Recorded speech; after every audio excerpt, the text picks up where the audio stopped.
Bonjour, ici Fabienne, intervenante en éducation et comportement canin. Je vous présente aujourd'hui la belle Mindy, qui est un berger australien de 5 ans. Mindy a un paquet de belles qualités que je vous énumère dans un petit instant. Mais avant tout, crevons l'abcès.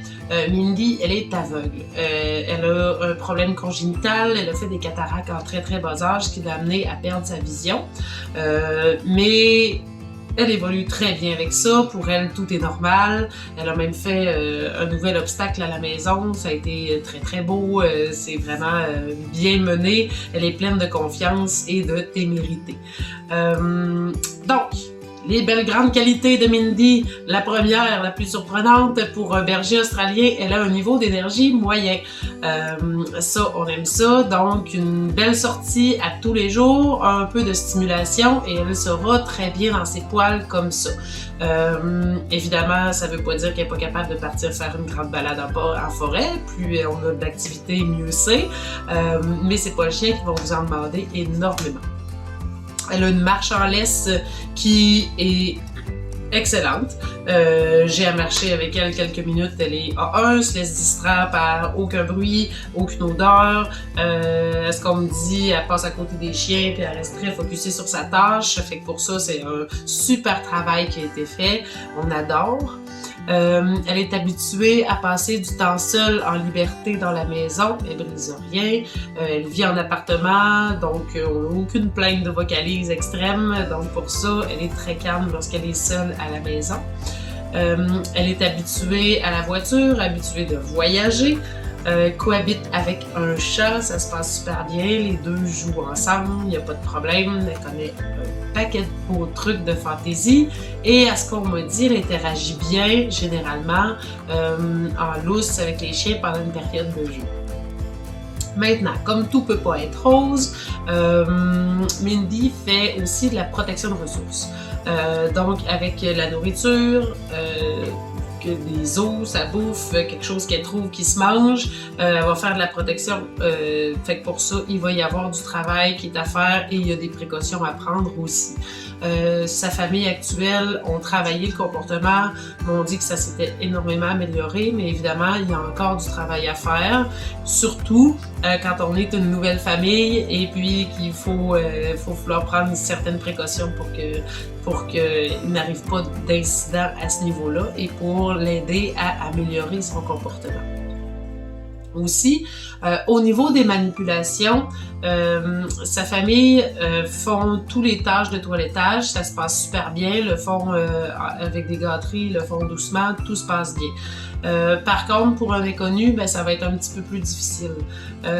Mindy est bien avec les gens qu'elle ne connaît pas, mais évidemment, elle a un peu de réticence aussi. Fait que pour nous qui sommes inconnus, faut prendre le temps de bien l'approcher et il va falloir désensibiliser les contacts.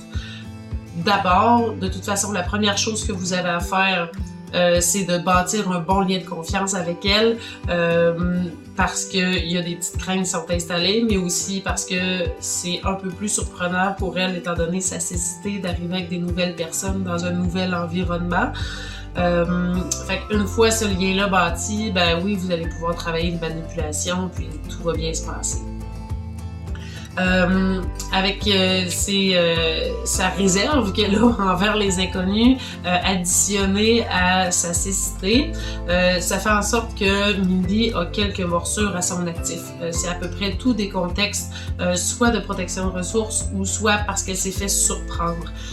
Fait qu'il faut vraiment faire attention de l'avertir quand on s'en vient près d'elle pour pas qu'elle se rende compte soudainement qu'on est dans sa bulle puis qu'on est trop proche. C'est pas un chien qui donne des signaux d'avertissement pour elle. Si on est proche, elle passe à l'action. Elle n'a pas un historique de morsure intense avec des gros percements. Elle l'a pas fait 50 fois dans sa vie, mais c'est des choses qui se peuvent et compte tenu de ces comportements-là, on va chercher une famille qui n'a pas d'enfants en bas âge. Ça peut être une personne seule, ça peut être un couple, ça peut être des gens qui ont des enfants, mais des enfants plus vieux, qui seront capables de bien respecter sa bulle et de coopérer au travail qu'il faudra mettre en place pour l'aider au niveau de la protection de ressources et des manipulations. Comme je disais tout à l'heure, elle vit en appartement et ça se passe super bien. Donc pour elle, ça peut être un milieu, excusez-moi, un milieu en appartement, condo, jumelé, c'est possible. Évidemment, si on peut avoir une belle maison avec un terrain clôturé, ben c'est encore mieux qu'elle ait son espace à elle, tout sécuritaire. Mais sinon, elle peut être dans des places un petit peu plus achalandées aussi, comme elle pourra être en campagne. Ça devrait bien se passer.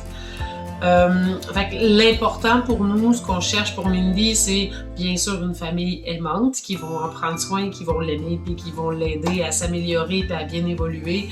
Mais comme je disais, pas d'enfants en bas âge, pourrait cohabiter avec des chats probablement, ça irait super bien. On va pas favoriser une famille avec un chien par contre dû à ses problèmes de protection de ressources et puis au fait qu'elle snappe quand elle se fait surprendre. Donc idéalement pas de chien dans la maison, mais chat ok. Donc, si vous êtes prêts à vous embarquer dans une belle aventure avec Mindy, continuez le magnifique travail qui a été fait avec elle et lui donner tout le temps et l'amour nécessaire pour qu'elle continue de bien évoluer. Contactez-nous!